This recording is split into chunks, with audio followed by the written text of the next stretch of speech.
A very good morning to all my dear friends. I am Prashant Mavani. I hope you all are doing good. Today is 19th of December 2020. Day is Saturday, and I would like to start today's discussion with this beautiful quote. Beauty has a lot to do with character. Your character, your attitude, right? Your thoughts, your behavior, your inner self will make you more beautiful than your outer self. I do understand that practically speaking, outer beauty is also, I'm not against it. And in fact, yes, outer beauty is also important, right? There is nothing wrong with it at all. But just outer beauty is not enough. See, again, I'm telling you, outer beauty is okay, is good, is important, but just outer beauty is not enough. If you have to choose between outer beauty and character, then of course, character is the thing that you should go for. Because character of a person will make that person more beautiful. This external beauty will, it has a expiry date. Characters, they don't have expiry date. Today is Saturday, and I have 4 interesting articles from various different newspapers for you guys. I want you guys to look after the news items, right? You don't have that many news today, so help yourself with it. I want to give maximum attention to these 4 articles. The first one is about diplomacy and climate change. The second one is about Tabli Jamaat. The third one is about our defense, and fourth one is about India, Bangladesh. Now, dear friends, a big Christmas sale is on all our smart courses. We are providing heavy discounts on all our smart courses. This is valid till 25th December 2020. Make the most out of it. To find out more about it, download our mobile app. So, India's diplomacy's climate test. Now, dear friends, as we all know, right, what happened in Australia, we have talked about it, this wildfire. You know about India. In parts of our country, you find floods. In parts of our country, it is suffering from drought-like situation. Frequent cyclones, hurricanes, desert storms. So many species have vanished from our planet. And there are so many things, isn't it? I can go on and on. Snow is melting, and these polar bears are suffering. So many things. All these things are a result of climate change. Climate change is the biggest threat, right? Money problem and terrorism and all these things are nothing when you compare it with climate change. Climate change is going to affect each and every living creature on this planet. Directly, indirectly, every one of us. You have huge amount of money, right? There is no limit to your wealth. But if your city and the place where your businesses are, or even if your businesses are not there, right? If you see your city is getting destroyed, if people are not there, then what we are going to do with this money and everything? Nothing. Coronavirus has just proved it that money is not everything. Money is important, just like beauty, external beauty. Money is important. I'm not saying that we should quit everything and go in jungle and stay there. No. Living in society has its own challenges, and it is as pure as living in a jungle like a sage, But money will be top 3 or top 5 priority list, but it should never be, or it's not the top priority, number 1 priority. It can be number 3 or number 4. Right? Without good environment or clean air, what are you going to do with this money that you have created, isn't it? This is a question for human beings. So diplomacy will have to do all this hard work. That's the main crux of this article. And this article is written by an ex-diplomat, Syed Akbaruddin. He was spokesperson of Ministry of External Affairs. Then he was promoted to UN as permanent representative of India, and now he is retired from the services. So an senior IFS officer has written this article. Now, global diplomatic agenda is heading towards climate crisis, and we have to prepare ourselves to deal with it. Our foreign services, we have to adapt ourselves And there are so many things that we have to work with when it comes to two countries. Without cooperation of different countries, you cannot achieve climate goals. And if all the nations in the world are doing everything they can, and if they are they have green sources and renewable energy, and they are doing sustainable activities, and if one country alone will keep on polluting, then as well we are going to miss the target. So everyone should be on board. We have to remember that we will swim together or sink together. And there are other challenges that our diplomacy has to deal with, like China's crisis, the new administration in US. We have to fine tune our relationship, developing relationship with our neighbor, European Union, UK. Now we know things about UK. I have just talked about it yesterday, day before yesterday. Developing states as well, they need India. There are so many developing countries, they see India as their leader, because India is also a developing country and India is fastest. And then there are some other countries, they see us, they consider us as our leader, so we need to help them as well. And they help us when it comes to UN voting, so it's like give and take. Now see, USA is going to pay a huge amount of attention to climate change agenda, and this is visible from this decision by the US president, that the USA has created, Joe Biden has created a new post of special presidential envoy for climate, and John Kerry is appointed as the new special presidential envoy. John Kerry was the same man who played a very important role during Barack Obama's time regarding this climate agreement, Paris Climate Agreement. He played a very important role. And Kerry has asserted that America will soon have a government that treats the climate crisis as urgent national security threat.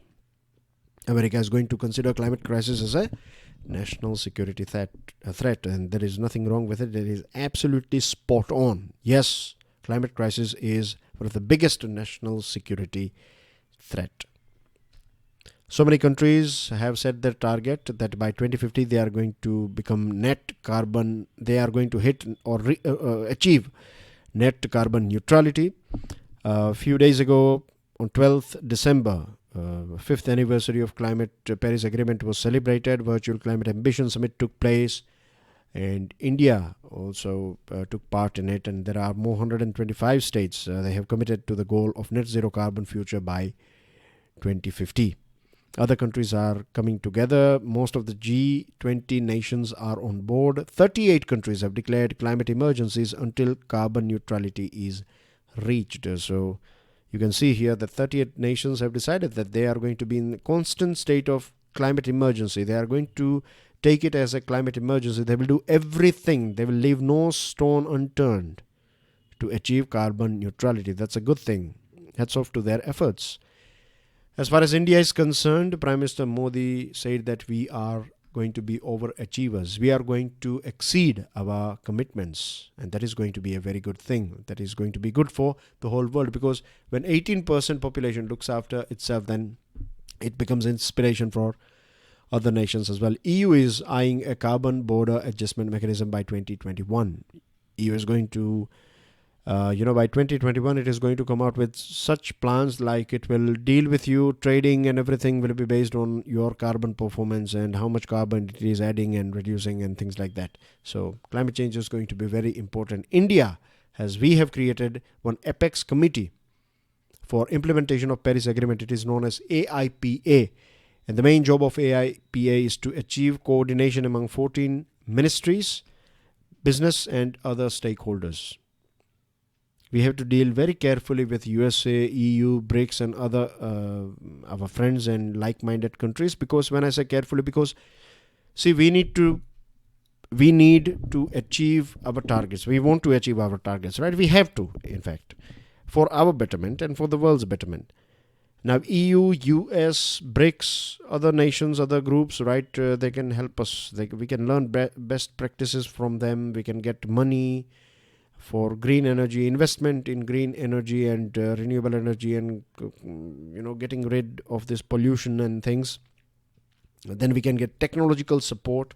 All this heavy lifting will have to be done by our diplomats. So this is going to be an add-on responsibility.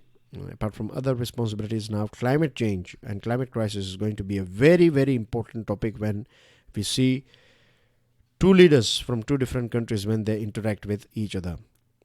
So I can safely say that the way things are going on, I can say this thing that yes, the wheel is in motion as far as sorting out this problem of climate change is concerned. The world is getting there slowly. We are coming together. We are like, we are ready. It's like your troops are getting lined up, you can say. So it's a good thing. It's a good start, to be honest. Download the PDF of today's lecture from my Telegram channel. It's already there, in fact. And please make sure that you hit the like button if you have learned something from today's discussion. Don't forget to share this lecture with other students. And dear friends, please don't forget to subscribe to our YouTube channel. Say sorry. This one is from Indian Express. Now, it's very sad for our country that we have to go through this sort of incident. Tabli Jamaat. It was in news during this lockdown period, and most of the media channels and TV channels, they projected Tabli Jamaat as a very bad institution. It was projected that, these people are purposefully spreading COVID-19. They are spreading this disease and they want to create this jihad and this and that and whatever. So that's what that whole image was created by media, and government played a very active role in it as well. Now, the government blacklisted over 950 foreign nationals, accusing them of contravening emergency rules by participating in a Jamaat congregation at its Markaz in Delhi. The event was incriminated for being a super spreader. But the reality is that out of this 950 people, right, 900 foreign nationals said that, okay, we are guilty. We are sorry about it. This is our fine. Let us go back to our country. We don't want to stand trial in this country. But 44 of the accused, however, said that this is not fair. We have done nothing. That we haven't done anything. That you are telling us that we are super spreaders, and because of us, this virus is in various different parts of or in nook and corner of our country. So we don't agree with you. We are going to challenge this stand of government. So on 24th August, about 3 weeks after the Supreme Court ruled that trials be conducted in a time-bound manner, on 24th August, Delhi Magistrates Court said that there is no prima facie evidence against 8 people. Out of this 44 people, right, there was no evidence at all as far as these 8 people are concerned. Then later on, now on Tuesday, Metropolitan Court in the capital exonerated the other 36. So basically, Metropolitan Court has said that we don't have any evidence against these 36 people. And look at the court's observation here. None of them were present at the Markaz on the relevant period, and they had been picked up from different places so as to maliciously prosecute them upon directions from the Ministry of Home Affairs. Maliciously prosecute them upon directions from the Ministry of Home Affairs. This is not fair. This congregation took place on between 13th to 15th March 2020. Lockdown came into effect on 25th March 2020. Now, these people, it means before lockdown, if you were somewhere, you were not knowing, isn't it? You and I were not knowing. We were doing all normal things that we used to do before this COVID-19 lockdown and things. Right? We used to go out and hang out with our friends and family members, and we used to go in crowdy areas. We used to love crowd, isn't it? The place where we find crowd, if you see a restaurant and if no one is eating there, you will not eat there. But if you see a restaurant, if many people are eating there, you will wait outside for your turn.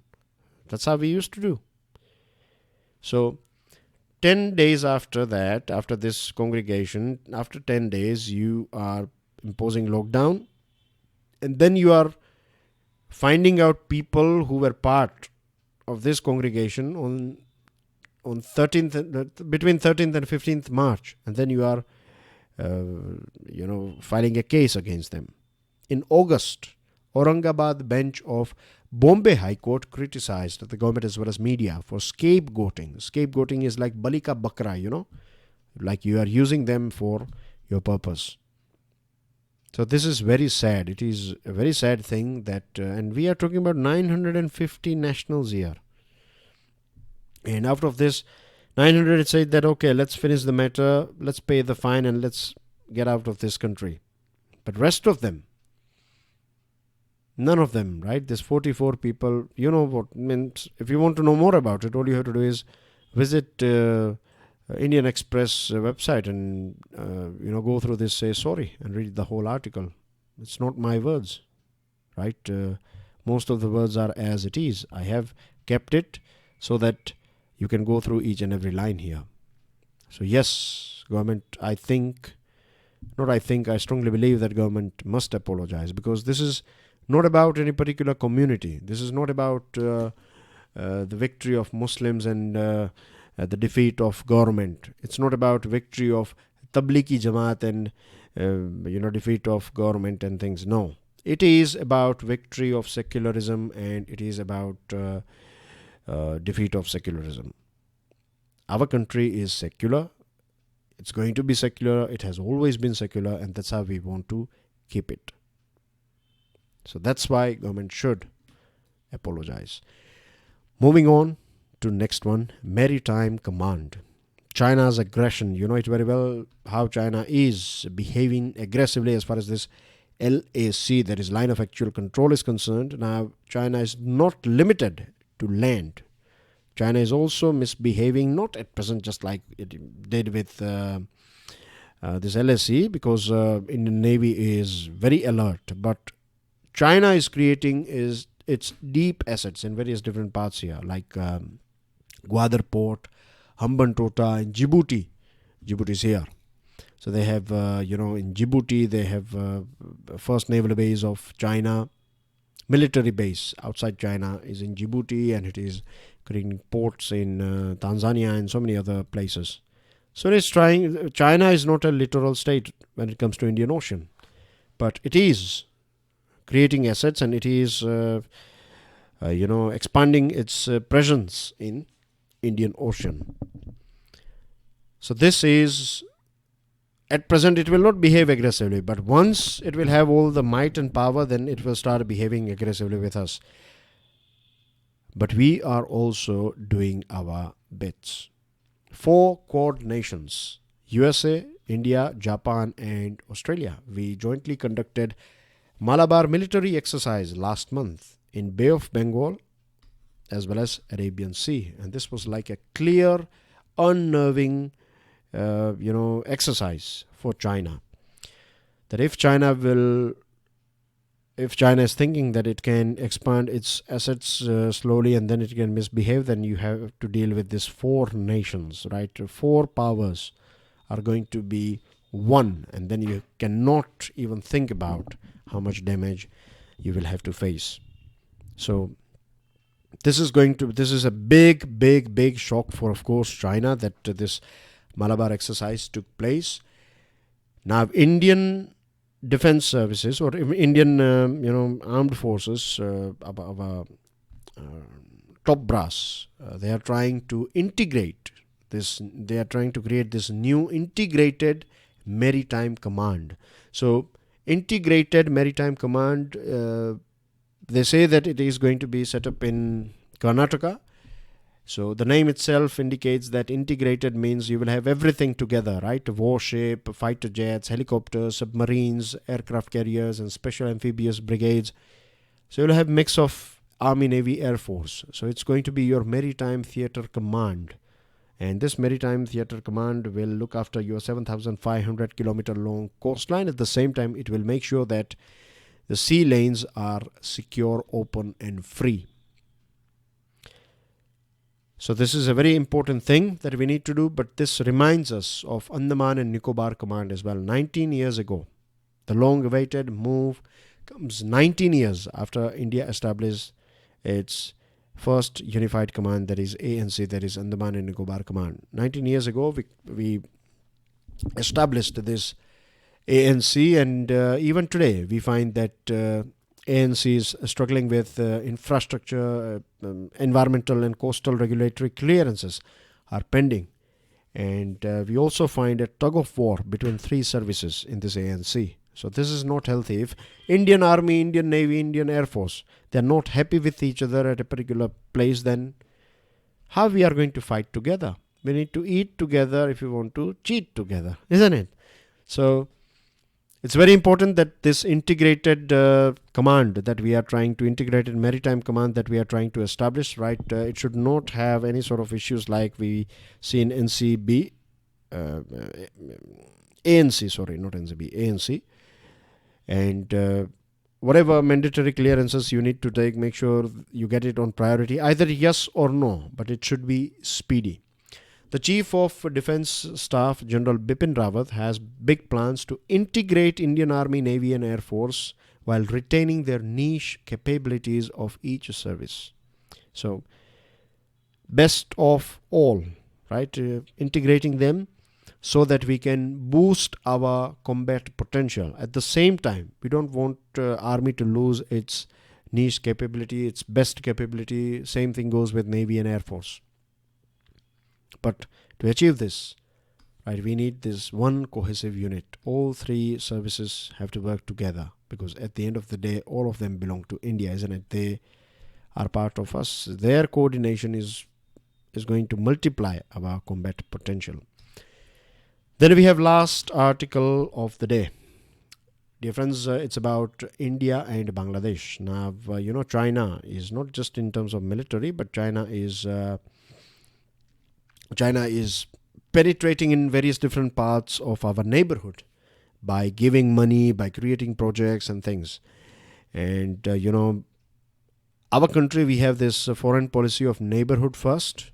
And in this neighborhood first policy, Bangladesh is a very, very important country. Bangladesh is a nation with which we have good relation. Right, we have helped Bangladesh in its, creation in 1971, and since then India has always did everything that is possible in Bangladesh as well. They have been there was a government in Bangladesh that was like anti-India, pro-Pakistani, but now, right, the people as well as the leadership of Bangladesh, they are pro-India, and India is also pro-Bangladesh.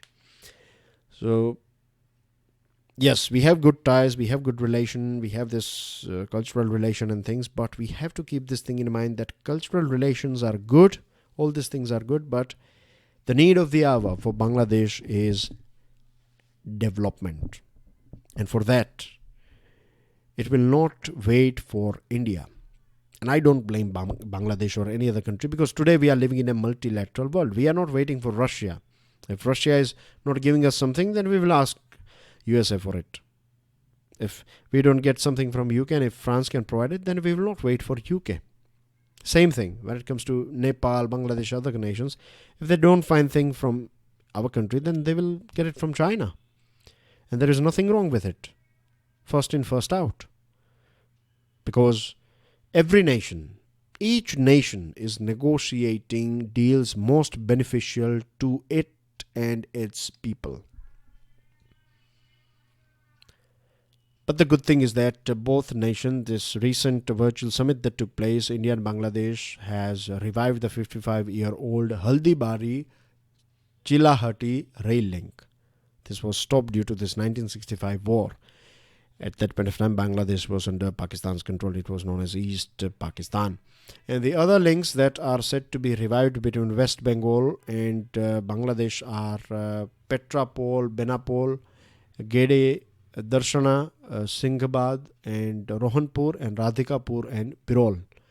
So these corridors are going to boost bilateral trade. At the same time, they are also strategically important because from West Bengal to Bangladesh and from Bangladesh to Northeast, right? We will be able to supply everything from via Bangladesh. So this is going to be important for India and Bangladesh both. There is a new rail link project between Akhura and Agartala, and this is completely funded by India. It will be operational hopefully by the end of 2021.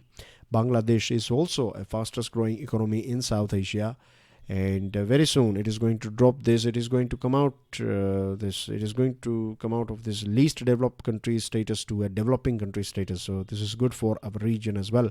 GDP per capita is also rising in Bangladesh, but we have to keep in mind that there are so many projects, there are so much investment potential is there in Bangladesh, and if we don't do it, then China is going to do it, right?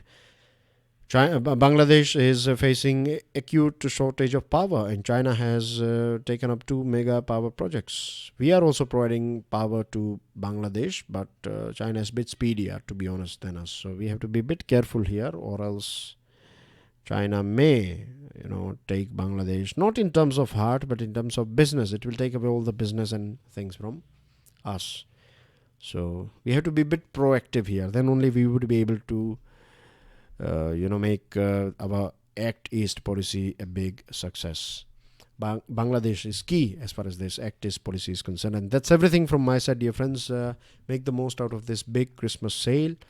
And tomorrow is Sunday, so now I will see you directly on Monday. Till then, enjoy your studies. God bless you all. Jai Hind.